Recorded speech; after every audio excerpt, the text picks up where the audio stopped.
धनस्रीघाट कलबारियाव सानजा अदालगुरि श्रीमन्त शंकरदेव सत्र ओनसोलारि आफादनि 90 बोसोरारि गायसनथाय सान फालिनाय जादों। 90 बोसोरारि गायसनथाय सानखौ मोन 14 दालाय सत्रफोरा फालिदों। बे हाबाफारियाव भागवत आचार्य दीपक ब्रह्म बिथाङा बुंथिगिरि महरै बाहागो लादोंमोन। अमरेन्द्र बरुवा बिथाङा गाहाय आलासि महरै बाहागो लादों। बे हाबाफारियाव शंकरदेव सत्र मिरु आफादनि आफादगिरि विष्णु प्रसाद राभा बिथाङाबो बाहागो लादोंमोन।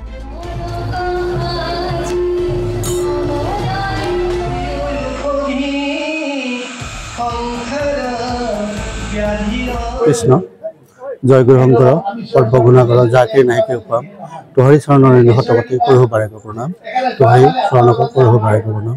आज आमार এই অঞ্চলৰ পূব ওদালগুৰি শ্ৰীমন্ত শংকৰদেৱ আঞ্চলিক সমিতি এভাগ আমি আজি আমাৰ অষ্টম বাৰ্ষিকত ভৰি দিছে।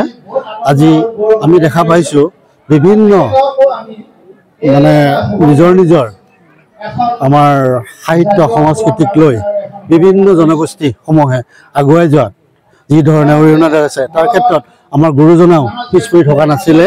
আজি আমাৰ গুৰুজনৰ 577তম জন্ম জয়ন্তী আজি আমি সৌভাগ্য এই 577তম জন্ম বাৰ্ষিক আমি উদযাপন কৰিব পৰা নাই। আৰু লগতে আজি এই পূব ওদালগুৰি শ্ৰীমন্ত শংকৰদেৱ আঞ্চলিক সভাৰ উদ্দেশ্যই হ'ল আমাৰ নৱপ্ৰজন্মক আমি গুৰুজনৰ প্ৰতি আকৃষ্ট, গুৰুজনৰ ধৰ্মৰ প্ৰতি আকৃষ্ট আৰু তেওঁলোকক গুৰুজনে সৃষ্টি কৰা সাহিত্য সংস্কৃতি আদি কৰি সমস্ত দিশত তেওঁলোকক অদূৰ ভৱিষ্যত অসমৰ যিটো আমাৰ খিলঞ্জীয়া আমাৰ অসমৰ যিটো প্ৰেক্ষাপটত যিখিনি আমি সদ্যহতে আমি যি ধৰ্মৰ নামত যিখিনি আমি আগুৱাই নি আছো বা সংস্কৃতিৰ নামত যিখিনি আগুৱাই নি আছো তাৰে আমাৰ মূল লক্ষ্য হ'ল আমাৰ পূব ওদালগুৰি শ্ৰীমন্ত শংকৰদেৱ আঞ্চলিক সমিতি গঠনৰ উদ্দেশ্য। আমাৰ ইতিমধ্যে আমাৰ প্ৰথমতে আমি আৰম্ভ কৰিছোঁ 6খন সত্ৰৰ যোগেদি।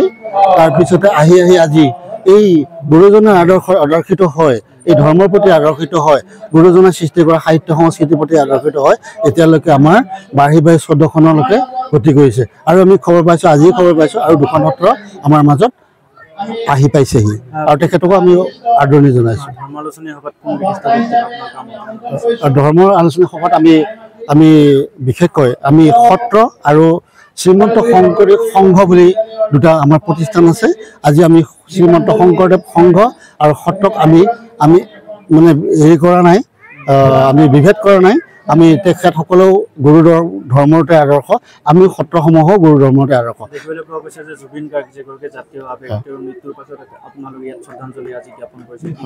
আজি অসম নহয় সৰ্ববিশ্বই আজি হিয়াৰ আমঠু জুবিন গাৰ্গ আমাৰ মাজত আজি নোহোৱা হোৱা প্ৰায় 40 দিন অতিক্ৰম কৰিছে।